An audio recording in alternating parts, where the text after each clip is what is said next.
Hey folks, we've been looking at 6 characteristics of a committed Christian. These are all found in the book of Philippians in the 4th chapter. We began by noting a couple of lessons ago that the first one is stability of character, found in Philippians chapter 4 and verse 1, where he says, "Therefore, my brethren, dearly beloved and longed for, my joy and my crown, so stand fast in the Lord, my dearly beloved." And so we see the stability of character is required to be as a characteristic of a fully committed Christian. Last time we looked at another characteristic is they are rejoicing in the Lord. Philippians 4 verse 4, rejoice in the Lord always, and again I say rejoice. And then the third characteristic we're going to observe is a committed Christian is one who is always praying. He never stops the practice of prayer.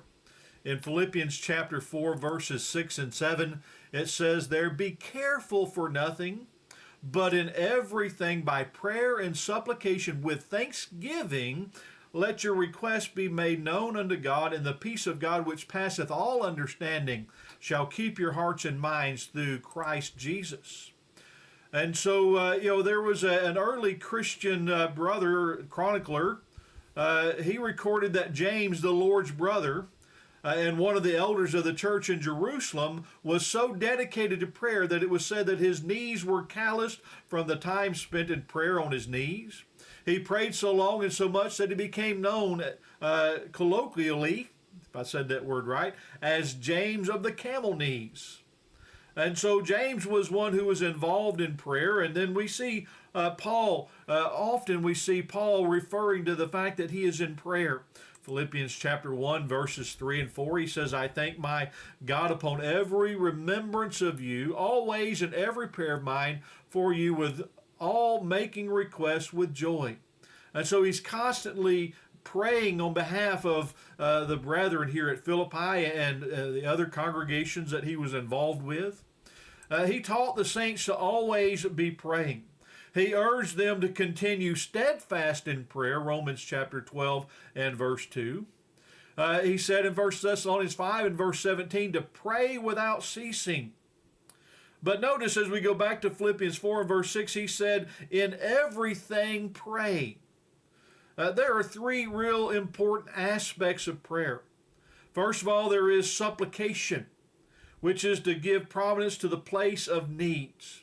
The things that we need. We make supplication of God on behalf of our own needs or the needs of those around us, our friends, our family, our loved ones. Then there is the request. The content of the prayer is formulating of definite and precise petitions. We're asking for specifically what it is that we need. In Luke chapter 11, verse 5, Jesus said, "Which of you shall have a friend and shall go unto him at midnight and say unto him, Friend, lend me 3 loaves. And then down in verse 9 and 10, he answers and says, "And I say unto you, ask and it shall be given you, seek and ye shall find, knock and it shall be opened unto you. For everyone that asketh receiveth, and he that seeketh findeth, to him that knocketh it shall be opened." And so, again, with regards to prayer, that our prayers will be answered. They may not be the answer we want, but they will be answered. And then he mentions thanksgiving, demands and recognition of an expression of God's goodness, which one has already received. And so, if we're going to pray that the Lord grant our petitions, we need to be thankful for those things that we already have.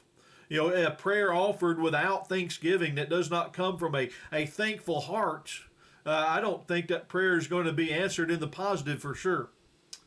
And so let us be involved in prayer. Let us be steadfast in character. Let us be always praying and always rejoicing in the Lord. And so let us truly look at our lives in comparison to what Philippians chapter 4 says our characteristics ought to be. And if we're not living up to that standard, then we need to make some changes in our own lives. And so let us strive to be fully committed to Christ.